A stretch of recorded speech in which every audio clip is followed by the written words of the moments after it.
Good evening. Geometrical optics का शायद 11वां lecture. धीरे धीरे ज्योमेट्रिकल ऑप्टिक्स अपने इंटरेस्टिंग टॉपिक्स पे आ रही है। आज हम रिफ्रैक्शन का टॉपिक थोड़ा आगे बढ़ाने वाले हैं। रिफ्रैक्शन हम देख चुके थे, रिफ्रैक्टिव इंडेक्स क्या होता है वो हम देख चुके थे। एक बढ़िया सा फार्मूला भी हमने देखा था, 1/2 क्या है, ये सारी चीजें हमने देखा था। अच्छा, आज जो हम देखने जा रहे हैं वो थोड़ा और इंटरेस्टेड है। बोर्ड के हिसाब से भी एक टॉपिक शायद आज आ जाए, वो बहुत इंपॉर्टेंट होगा। अगर मैं आपको लॉज ऑफ रिफ्रैक्शन पढ़ाऊं,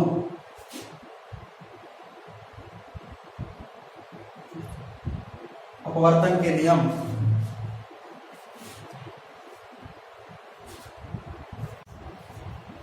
तो लॉज ऑफ रिफ्रैक्शन में जो पहला नियम है वो आप सब जानते हैं कि जैसे एक ये मीडियम था, यहां से लाइट रेज आई, सीधा चले जाना चाहिए था, सीधा नहीं गई, ऐसे बढ़ गई और ये कहाँ मुड़ गई, कहाँ मुड़ गई, नॉर्मल के ओर। और ऐसा तब होता है, ऐसा तब होता है जब डेंसर से रेयर से डेंसर में उल्टा कह दिया क्या? खैर, मतलब यहाँ म्यू1 कहें, यहाँ म्यू2 कहें, और ये केस तब होगा तब म्यू2 बड़ा म्यू1, उल्टा तो नहीं, देख लीजिएगा वैसे। खैर, ये मुद्दा नहीं है। हम ये कहना चाह रहे हैं कि ये प्लेन है, कौन कौन सी? इंसिडेंट रेज, रिफ्रैक्टेड रेज, और ये है नॉर्मल। ये सब एक प्लेन है। रिफ्लेक्शन में भी यही था।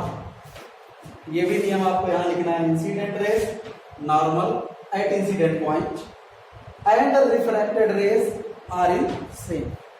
पहला नियम आप ये लिखो, क्या है? Incident raise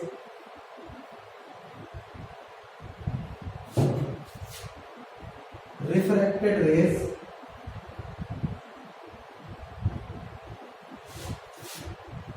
and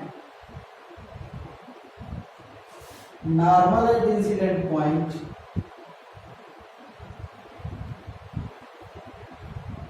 are in same plane, सभी एक ही तल में उपस्थित होते हैं। और दूसरा और बढ़िया बात, अच्छा ये चीज, ये वाला एंगल हम इंसिडेंट एंगल कहते हैं, ये वाला एंगल ऑफ रिफ्रैक्शन कहते हैं। मैं कह देता हूं ये वाला मीडियम म्यू1 था, ये वाला मीडियम म्यू2 था। तो दूसरी बात ये कही गई कि sine I upon sine are equal to constant.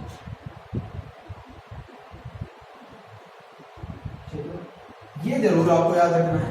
इसे स्नेल ने, ठीक है, इसे किसने दिया था? यस यार ई डबल यार पता नहीं, नियम मैं नहीं जानता, स्पेलिंग में नहीं जानता, मैं हिंदी में लिख देता हूँ। स्नेल का नियम, ठीक है। साइन आई अपॉन साइन आर को क्या कहते हैं? कांस्टेंट। अच्छा, ये कांस्टेंट क्या होगा? ये कांस्टेंट होगा म्यू2 अपॉन म्यू1 के बराबर। कांस्टेंट किसके बराबर होगा? Mu two upon mu one. और ये क्या है? ये क्या है? Refractive index of second. ये क्या है? Refractive index of second with respect to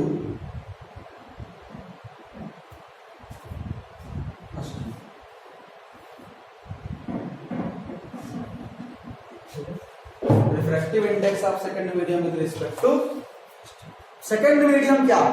जिस मीडियम में रिफ्रैक्शन हो, जिस मीडियम में रिफ्रैक्शन के बाद रेज इंटर की, वो है सेकेंड मीडियम। मतलब स्नेल के नियम के अनुसार एंगल ऑफ इंसिडेंस का साइन और एंगल ऑफ रिफ्रैक्शन के साइन का रेशियो सदैव सेकेंड मीडियम के रिफ्रैक्टिव इंडेक्स के बराबर। स्नेल का नियम आप नोट करिएगा, स्नेल लॉ ऐसा कुछ करके लिखेंगे, the ratio of sine I upon sine i and sine r is always a constant and this constant is equal to refractive index of second medium with respect to first। याद रखें, ठीक है, बिल्कुल ऐसे ही याद रखेंगे इसको। अच्छा, अगर μ2 अपॉन μ1 कह सकते हैं तो क्या μ2 अपॉन μ1 को हम v1 अपॉन v2 नहीं कह सकते उस दिन के नियमानुसार? तो अगर कहीं v1 v2 का रिलेशन है साइन आई साइन में, खैर देखेंगे, पहले सुनो।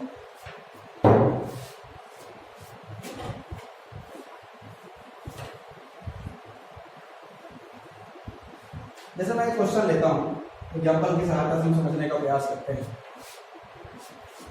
यहां पे एक लाइट रे आई,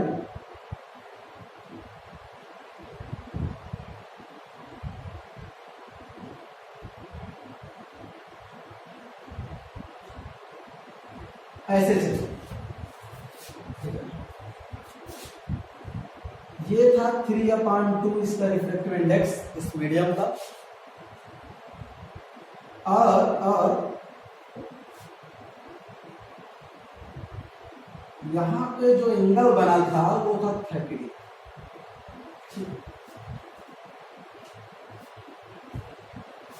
और मैं ये पूछना चाह रहा हूं कि अगर यहां पे एंगल आपका अगर 45 बन जाए, फाइंड रिफ्रैक्टिव इंडेक्स।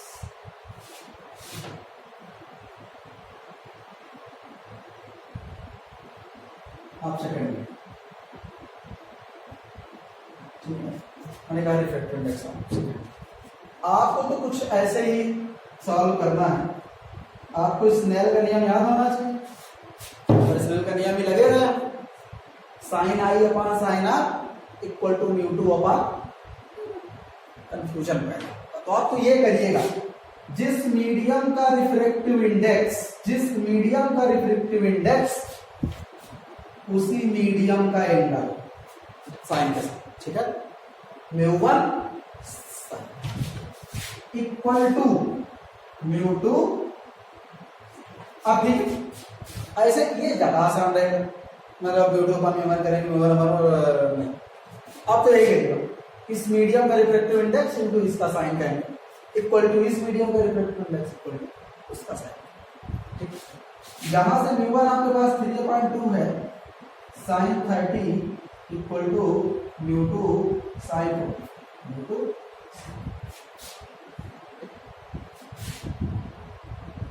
क्या ये सही है? नहीं, नॉर्मल के साथ। अब नॉर्मल के साथ एंगल तो पता नहीं है, चलो हम इसको गोरे को 45 कर देते हैं, सही है, और वो एंगल ऑफ डेविएशन है। एंगल ऑफ डेविएशन होता क्या है वैसे? एंगल ऑफ डेविएशन क्या होता है? आई माइनस आर होता है। उस दिन हमने बताया एंगल ऑफ डेविएशन क्या होता है, आई माइनस आर का मान। अगर डेल्टा 45 है और आई 30 है और आर आपको निकालना है, तो आर कितना हो जाएगा? 15 डिग्री। आर कितना हो जाएगा?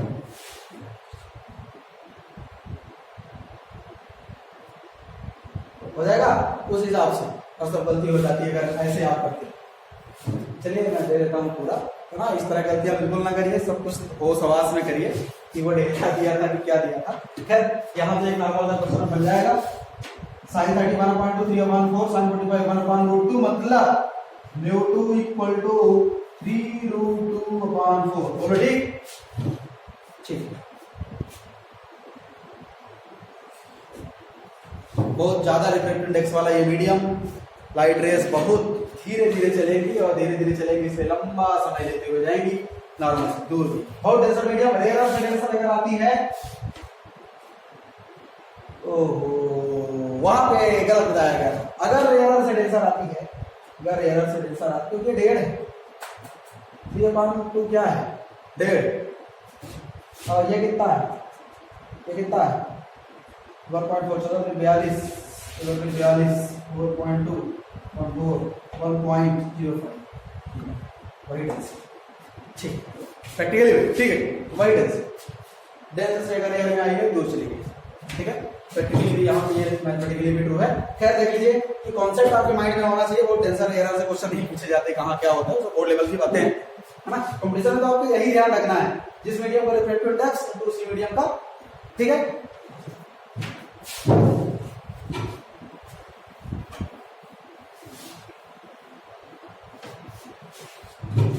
एक और क्वेश्चन यहीं से लेते हैं।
ये मीडियम फर्स्ट है, ये मीडियम सेकंड है, ऐसा कुछ दिया गया है। आपसे कहा जा रहा है find speed of light in medium first. Find speed of light in medium. देखते हैं इस डाटा से निकाल सकते हैं कि नहीं, जरूरत पड़ेगी तो और डाटा ले लेंगे। खैर अपने माइंड में तो एक चीज आ रहा है, μ1 sin 30 इक्वल टू μ2 sin 60, इतना तो आ रहा है। ठीक है, हाँ μ2 sin 30 μ2 sin 30 का है क्या, ये 30 होगा है? अच्छा उल्टा दे दिया क्या? अरे यार एंगल बनाना थोड़ी,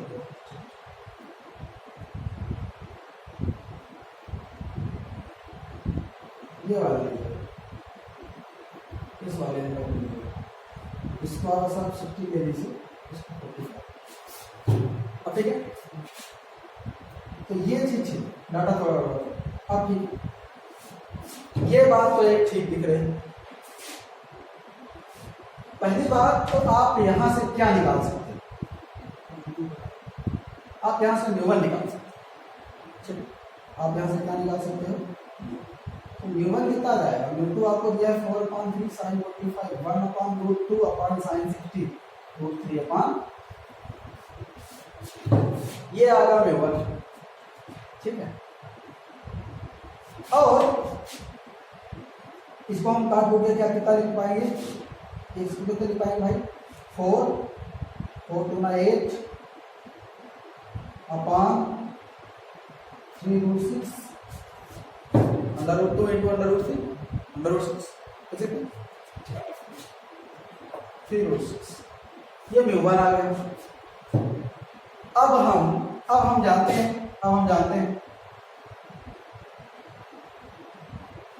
कि जो μ1 अपॉन μ2 का रेशियो है तो μ2 अपॉन μ1 के रेशियो। ठीक है, तो एक डाटा आपको कम हो रहा था, है ना, वेलोसिटी आपको कम हो रही थी। कहाँ की वेलोसिटी हम दे रहे हैं आपको, वेलोसिटी मीडियम फर्स्ट पूछा, इसकी वेलोसिटी हम दे रहे हैं 2.25 into 10 to the power 8 metre. ठीक है, तो फिर आप कैसे निकाल पाओगे? म्यू वन कितना है यहाँ से? म्यू वन को आप निकाले ही थे, 8/3√6 अपान म्यू टू कितना था? 4/3 इक्वल टू V2 कितना दिया है? 2.25 इंटू 10⁸ अपान यहाँ से आप V1। ठीक है, ठीक है, ये 3 कट जाएगा, 4 2 जा 2 अपान √6 मिलेगा यहाँ से आपको। यहाँ लिखता हूँ 2/√6 equal to 2.25 into 10⁸ upon V। यहाँ से V1 आपको मिल जाएगा 1.125 √6 इंटू 10⁸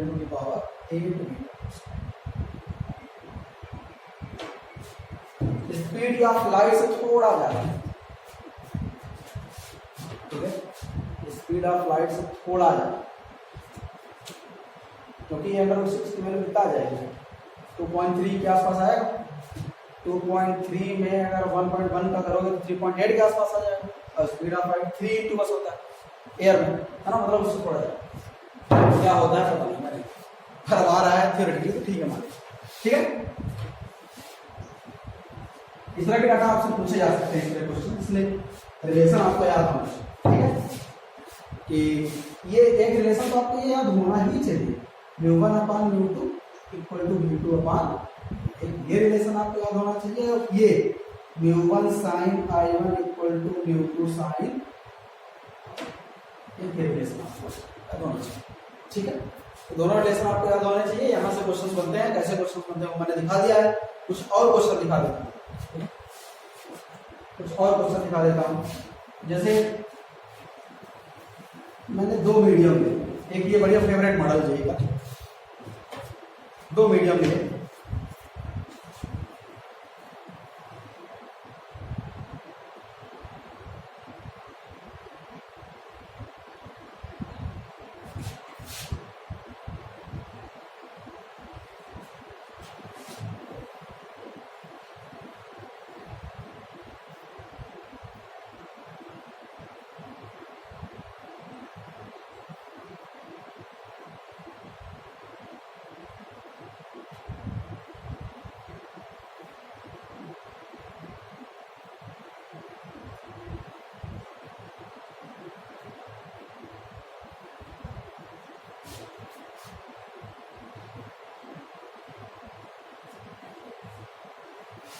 ये हम E की वैल्यू आपसे जानना चाह रहे हैं, E की वैल्यू क्या, ठीक है, E की वैल्यू क्या। चलिए देखते हैं कितनी बार रिफ्रैक्शन हुआ?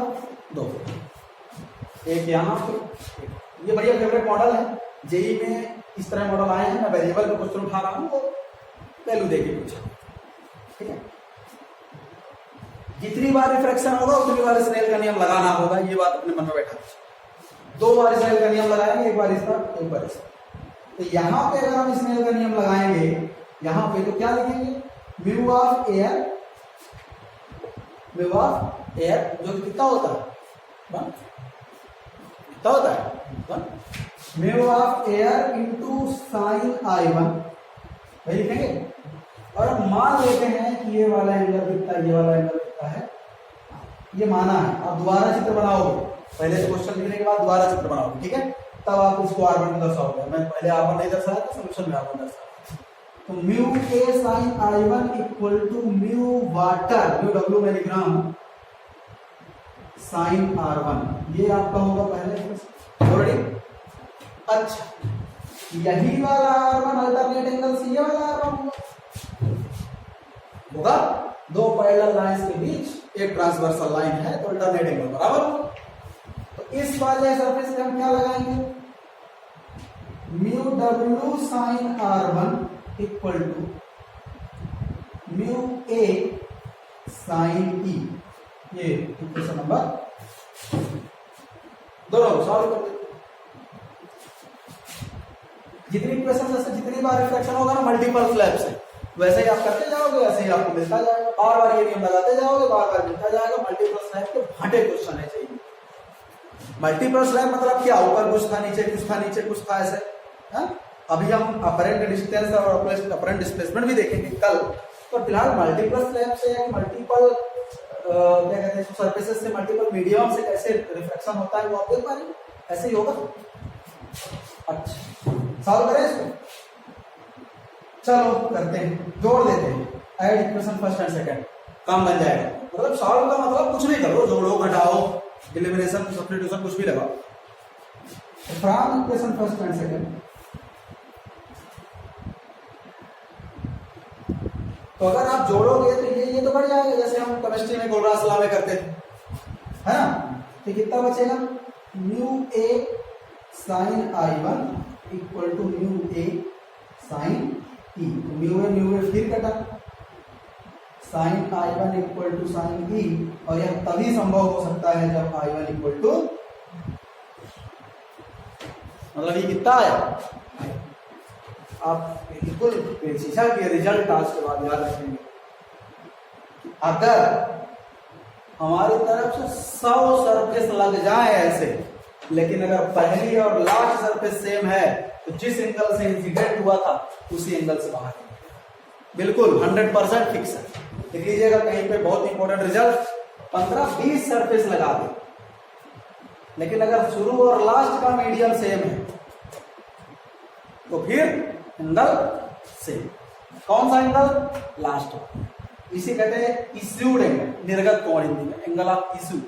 ठीक है, तो एंगल ऑफ इशू क्या होगा, ये सेम होगा जिस एंगल से इंसिडेंट हुआ था। कब, जब पहला मीडियम और लास्ट मीडियम सेम। बहुत इंपॉर्टेंट है, लिख लीजिएगा। ठीक है, आई बराबर ई, है ना। अपने शब्दों में कुछ भी जो आपको समझ में आए कि अगर रिफ्रैक्शन ये डिपेंड नहीं करेगा कि बीच में 17-18 तरह की मीडियम आ गए, अब बीच में तेल भर दो, कहीं बीच में कहीं कांच वांच लगा दो, कोई फर्क नहीं पड़ता।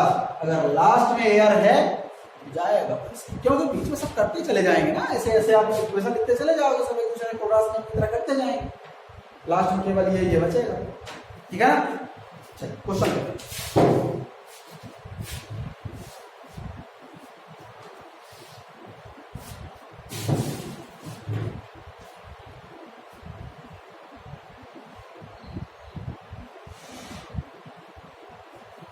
मैंने अपनी तरफ से गोला बनाने का प्रयास किया है।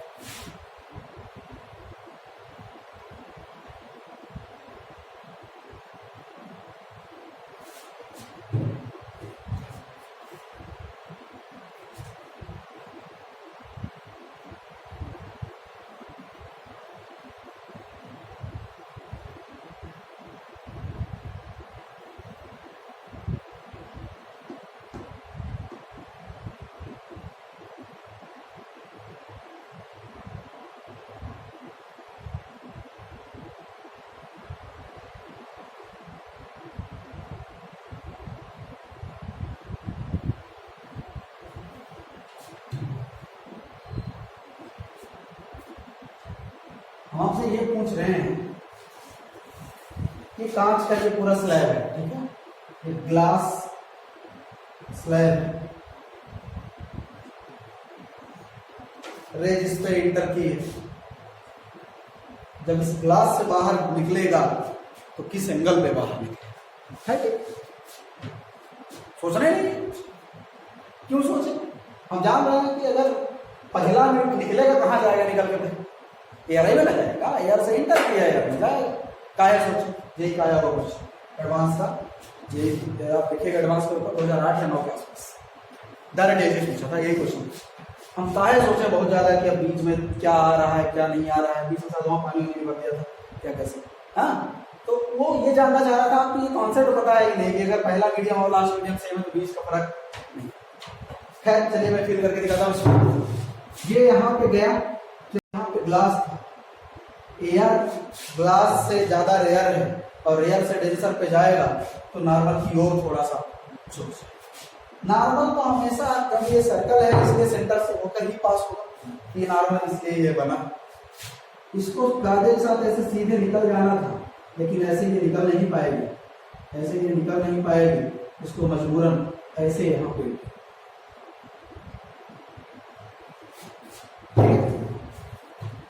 यहाँ पे ये, और इसके बाद नॉर्मल कहाँ बनेगा, ये देखिए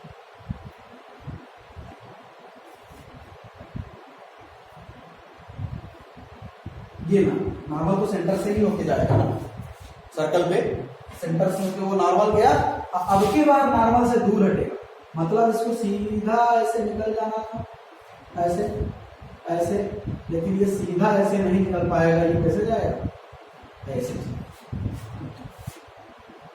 ठीक है। अब अगर आप चित्र देखें, बड़ा डरावना चित्र आपको लग रहा होगा, नहीं डरावने वाली कोई बात नहीं है। ठीक है, 3/2 दिया था इसका रिफ्रैक्टिव इंडेक्स। हम लोग ये देखने का प्रयास करते हैं कि क्या क्या हम यहां से निकाल सकते हैं। ठीक है, क्या क्या हम यहां से निकाल सकते हैं, ये देखने का प्रयास करते हैं। अगर ये 30 है, अगर ये 30 है और हम मान लेते हैं कि ये यहां से R है, मान लेते हैं कि वो यहां से R है, तो हम क्या मान लें, पहला refraction, first refraction, mu air sine R equal to mu air sine R, sorry sine 30, जिस मीडियम का रिफ्रैक्टिव इंडेक्स उसी मीडियम का एंगल ऑफ एंगल जो भी है ना, एंगल कहां से होना चाहिए, नॉर्मल के साथ बना, यानी कहां के साथ बनाया गया। ठीक है, equal to mu glass into sine, निकल जाएगा। तो म्यू एयर तो 1 होता है, साइन 30 1/2, म्यू ग्लास आपको दिया था 3/2 इंटू साइन R, 2 कटा, साइन R इक्वल टू 1/3, यहां से आपको R की वैल्यू मिल जाएगी 1/sin इनवर्स 1/3। ठीक है, एक्चुअल में IIT ने यही पूछा था कि ग्लास के अंदर वह किस एंगल पे टक्कर मारे, पूछने का तरीका अलग था है। ठीक है, क्या पूछा था, ग्लास के अंदर वह किस एंगल पे टक्कर मारेगा, आपको पहचानना था ग्लास के अंदर किस एंगल पे टक्कर मारेगा, अरे जिस एंगल पे यहाँ निर्गत उसी एंगल पे वहां टक्कर। ठीक है, ये R और यहाँ का R क्या होगा, ये भी होगा वह R। तो सेकंड रिफ्रैक्शन, सेकंड रिफ्रैक्शन क्या होगा, mu glass into sine R equal to mu a into sine E, मान लेते इसको, यही पूछा था, ये E इस एंगल से बाहर जाएगा, पहले ही बता दें 30 से बाहर जाएगा, क्योंकि पहला मीडियम और लास्ट मीडियम सेम है। लेकिन कैसे, ये भी देख लीजिए, म्यू ग्लास 3/2, साइन R की वैल्यू हमने निकाल लिया है कितना, 1/3, म्यू ए 1, साइन E कोई बात नहीं, 3 कटा, 1/2 equal to sine E, E equal to sine inverse 1/2 और दैट इज 30। प्रूफ है, कुछ करने की जरूरत नहीं थी, अब शुरू और लास्ट का मीडियम देख के डायरेक्ट रिजल्ट दे सकते हैं। ठीक है, अच्छा है, कॉन्सेप्ट अच्छा है, क्लियर है, लिखिएगा।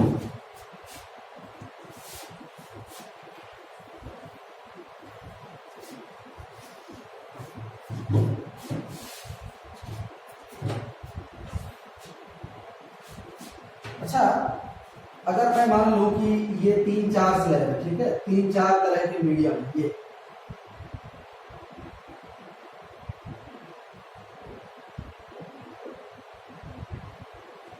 तो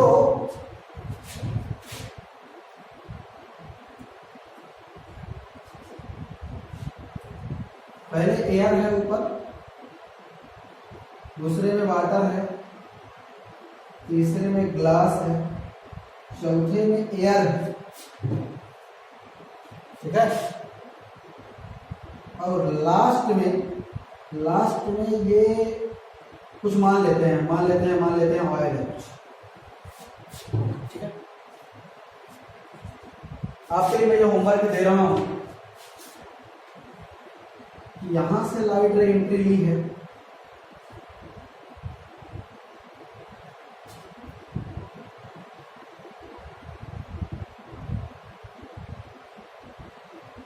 थोड़ा सा नॉर्मल की ओर झुकेगी, थोड़ा सा और झुकेगी।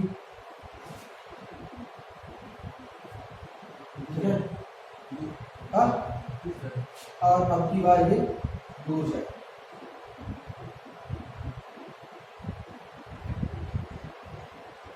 एआर और आर में ये फिर से ये पास है।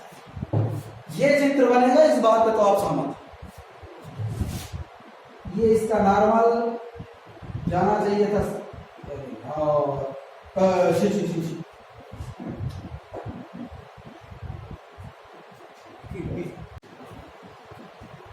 तो ये air water glass air oil 5 बार। अच्छा, थोड़ी देर के लिए आपके लिए मैं होमवर्क जो दे रहा हूं वो ये कि आप भूल जाइएगा कि ऑयल है। आप फिलहाल एयर वाटर ग्लास एयर लेके आगे आइए। एयर वाटर ग्लास एयर लेके आप डिराइव करिएगा। मैं ये रिजल्ट चाहता हूं, अच्छा, अगर मैं कहूं कि ये वाला एंगल आई है,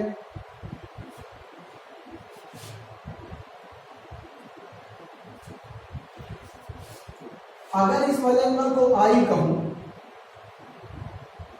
और इसको फर्स्ट रिफ्रैक्शन के कारण इसको R1, तो ये R1, तो ये वाला भी एंगल R1, तो इधर R1, तो इस बार ये जो हुआ है ये वाला, अरे यार